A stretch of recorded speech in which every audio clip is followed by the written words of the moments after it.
Hello friends, welcome to NCERT biology trick. तो इस video में हम लोग देखने वाले हैं यूजी मैक का जो रजिस्ट्रेशन है, उस रजिस्ट्रेशन को किस तरह से खुद से कर सकते हैं स्टेप बाय स्टेप इस वीडियो में हम लोग देखने वाले हैं। तो सबसे पहले हम लोग बीसीसी का जो ऑफिशियल वेबसाइट है उस पर आ जाते हैं। यहाँ पे आने के बाद यहाँ से online application portal UG MAC उस पर क्लिक कीजिएगा। उस पर क्लिक करने के बाद online counselling portal UG MAC first number में है, उसको क्लिक कीजिएगा। वहाँ से क्लिक करने के बाद आपको रजिस्ट्रेशन एंड चॉइस फिलिंग पे क्लिक करना है और यहाँ पे आने के बाद राइट साइड में न्यू यूजर रजिस्ट्रेशन लिखा होगा, इस पर क्लिक करना है। तो under graduate medical admission counselling इस पर क्लिक कीजिएगा। यहाँ से क्लिक करने के बाद जो इंस्ट्रक्शन दिया हुआ है उसको आप पढ़ भी सकते हैं, या आई एग्री करने के बाद आप प्रोसीड पे क्लिक कीजिएगा। तो यहाँ पे क्लिक करने के बाद जब स्टार्टिंग में आप रजिस्ट्रेशन किए होंगे तो वहाँ पे पेज ए और पेज बी डाउनलोड करने के लिए मिला होगा कुछ दिन पहले। उसमें यूजी मैक आईडी होगा, उसको यहाँ पे फिल करना है। उसके बाद नीट रोल नंबर और डेट ऑफ बर्थ और कैप्चा। तो मैं यहाँ पे सारा चीज़ फिल कर देता हूँ। फिल करने के बाद आपके नंबर पे जो कि यहाँ पे शो हो रहा है और आपके ईमेल पे एक ओटीपी गया होगा, उस ओटीपी को यहाँ पे आप फिल कर लीजिए। तो मैं इस ओटीपी को यहाँ पे फिल कर लेता हूँ और फिल करने के बाद आप वेरीफाई ओटीपी पे जब क्लिक कीजिएगा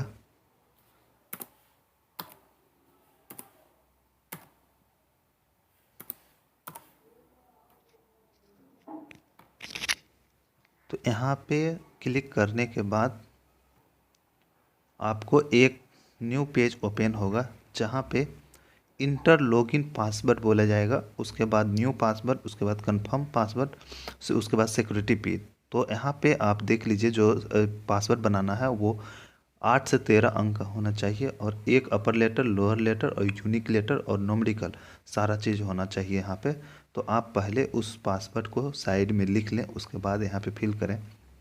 और इंटर लॉगिन पासवर्ड के अंदर जब आप कैंडिडेट लॉगिन पे स्टार्टिंग में ही जब फिल करते होंगे उस समय उस पासवर्ड को यहाँ पे डायल करना है। उसके बाद न्यू पासवर्ड ओपन करना है। अगर पासवर्ड से कोई भी प्रॉब्लम हो तो आप कमेंट में पूछ सकते हैं। और एग्जांपल के लिए राइट साइड में आप देख सकते हैं, इस तरह से आप पासवर्ड बना सकते हैं। तो यहाँ पे पासवर्ड बनाने के बाद और कैप्चा फिल करने के बाद यहाँ जो है सबमिट पे क्लिक कीजिएगा। सबमिट पे क्लिक करने के बाद आपको एक न्यू पेज ओपन होगा। यहाँ पे लिखा जाएगा कि योर पासवर्ड अपडेट सक्सेसफुली। यहाँ पे होने के बाद थोड़ा सा और वेट कर लें, ये कंप्लीट हो रहा है। उसके बाद ओके पे क्लिक कीजिएगा तो मतलब आपका रजिस्ट्रेशन कंप्लीट हो गया है। रजिस्ट्रेशन कंप्लीट होने के बाद आप फिर से कैंडिडेट लॉगिन पे जब आइएगा तो आपके पास यूजी मैक आईडी हो गया। उसके बाद जो पासवर्ड क्रिएट किए थे वो आपके पास है। उसके बाद कैप्चा। तो इन सभी चीज़ों को यहाँ पे जब आप क्लिक कीजिएगा, यहाँ पे डालिएगा। तो मैं यहाँ पे एक एक करके सारा चीज़ फिल कर देता हूँ। तो ऊपर में जो यूजी मैक का आईडी जो पेज ए और पेज बी में मिला होगा उसको डालना है। उसके बाद जो पासवर्ड अभी जो आप पासवर्ड क्रिएट किए थे उसको यहाँ पे फिल करना है। और जो नीचे में कैप्चा है तो मैं उस कैप्चा को डाल देता हूँ। यहाँ पे कैप्चा को सही से डालिएगा।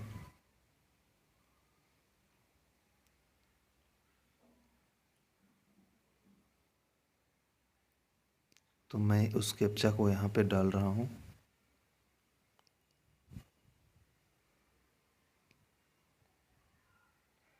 उस कैप्चा को डालने के बाद साइन इन पे जब आप क्लिक कीजिएगा,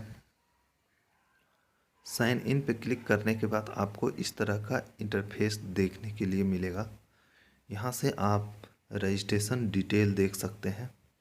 चॉइस फिलिंग के अंदर available choice, fail choice, lock choice, unlock choice, इन सभी चीज़ों को यहाँ से आप पूरा देख सकते हैं।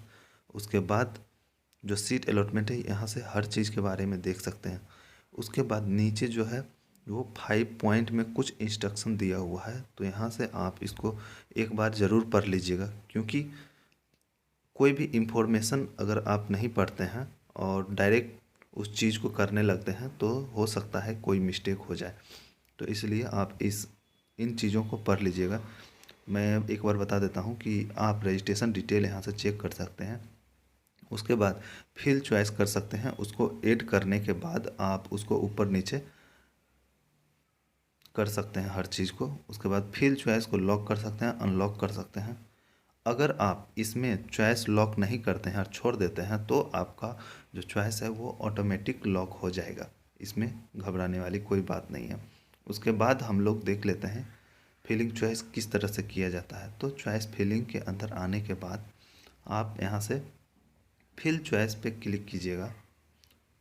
तो मैं यहाँ पे फिल चॉइस पे क्लिक कर लेता हूँ। आप जैसे ही फिल चॉइस पे क्लिक कीजिएगा आपको न्यू पेज ओपन होगा और यहाँ से आप इंस्टीट्यूट टाइप देख सकते हैं और जो कोर्स है उसमें ये सभी चीज़ों के बारे में यहाँ से आप देख सकते हैं। अवेलेबल चॉइस 25 दिखा रहा है यहाँ पे। यहाँ से आप इंस्टीट्यूट टाइप में जाने के बाद प्राइवेट और गवर्नमेंट का 2 ऑप्शन मिलेगा। तो मैं गवर्नमेंट में जाना चाहता हूँ। अगर आप प्राइवेट में सेलेक्ट करते हैं तो प्राइवेट भी सिलेक्ट कर सकते हैं। यहाँ से सेलेक्ट करने के बाद यहाँ पे कोर्स दिया हुआ है। कोर्स में आप MBBS में जाना चाहते हैं या BDS या और अन्य कोर्सेस में जाना चाहते हैं, उस पर क्लिक कीजिएगा। तो यहाँ पे मैं MBBS को ही सिलेक्ट करता हूँ। अगर आपका मन है BDS को भी सिलेक्ट करने का तो आप वहाँ से BDS को भी सिलेक्ट कर सकते हैं। उसके बाद आप यहाँ से देख सकते हैं जो इंस्टीट्यूट का नेम है यहाँ पे टोटल आ जाएगा और यहाँ पे पूरा डिटेल आ गया। बिहार के अंदर जितने भी गवर्नमेंट मेडिकल कॉलेज है MBBS के लिए, मैंने BDS को ऐड नहीं किया है इसके अंदर में। आप टोटल यहाँ से लिस्ट दे सकते हैं। इस बार नीट 2021 के लिए जो ESIC जो कि बिहटा में है, वो पटना डिस्ट्रिक्ट के अंदर स्थित है, उसको भी यहाँ पे ऐड किया गया। ये न्यू कॉलेज ओपन हुआ है और एक कॉलेज और जो कि पूर्णिया ओपन होने वाला था लेकिन उसको इस साल के लिए परमिशन नहीं मिला है। तो आप यहाँ से देख सकते हैं और ऐड कर सकते हैं। तो मैं यहाँ पे कोई भी रेंडमली कॉलेज को ऐड कर लीजिए जो कि राइट साइड में सेलेक्ट होगा। मैं मुजफ्फरपुर को ऐड कर लेता हूँ, पावापुरी को ऐड कर लेता हूँ और मधेपुरा को। किसी चीज़ को भी आप यहाँ से ऐड करने के बाद अप डाउन कर सकते हैं। तो ये सारा सेलेक्ट करने के बाद ये हो गया पूरा सेलेक्ट। अब यहाँ से टोटल सेलेक्ट करने के बाद आपका जो 11 चॉइस है यहाँ पे आ गया। अब आप जैसे कि कोई भी कॉलेज है, मुजफ्फरपुर हो गया, पावापुरी हो गया, SKMCH हो गया, मधेपुरा हो गया, इन सभी चीज़ों को अगर आप ऊपर करना चाहते हैं तो आप अप डाउन करके ऊपर नीचे कर सकते हैं। जैसे मैं मुजफ्फरपुर या पावापुरी या बेतिया ये हो गया, इसको ऊपर करना चाहता हूँ तो मैं अप में क्लिक करूँगा तो ये ऊपर हो जाएगा। अगर मैं डाउन में क्लिक करता हूँ तो ये डाउन हो जाएगा। अगर कोई भी कॉलेज आप हटाना चाहते हैं तो यहाँ से डिलीट कर सकते हैं। तो जैसे मैं PMCH को सबसे ऊपर रखता हूँ, उसके बाद IGMS, उसके बाद NMCH। तो आप यहाँ से हर चीज़ को ऊपर नीचे कर सकते हैं। लॉक करने से पहले आप इसमें बदलाव कर सकते हैं। उसके बाद ध्यान देने वाली बात यह है कि जब आप इन सारे चीज़ों को फिल कर लीजिएगा तो यहाँ पे सेव एंड कंटिन्यू का ऑप्शन है। सेव एंड कंटिन्यू पे ज़रूर क्लिक कीजिएगा। सेव एंड कंटिन्यू पे जब आप क्लिक कीजिएगा तो यहाँ पे आपके सामने जो सक्सेसफुली चॉइस सेव सक्सेसफुली यहाँ पे दिखेगा। उसके बाद आप सेव एंड एग्जिस्ट पे जब आप क्लिक कीजिएगा तो यहाँ से आप मैं यहाँ पे सेव एंड एग्जिस्ट पे क्लिक करता हूँ। तो यहाँ पे क्लिक करने के बाद your choice are save successfully यहाँ पे लिखा आ रहा है। तो आपका जो चॉइस फिलिंग है वो कंप्लीट हो गया। और एक बहुत ही इम्पोर्टेंट इन्फॉर्मेशन जो कि आप सब ध्यान में रखिएगा, यहाँ पे जो रजिस्ट्रेशन है और चॉइस फिलिंग है वो एक टाइम है। अगर अभी आप रजिस्ट्रेशन नहीं करते हैं या चॉइस फिलिंग नहीं करते हैं तो दोबारा नहीं कर सकते हैं। तो अगर आपको ये वीडियो अच्छा लगा तो सब्सक्राइब करके लाइक ज़रूर करें। Thank you.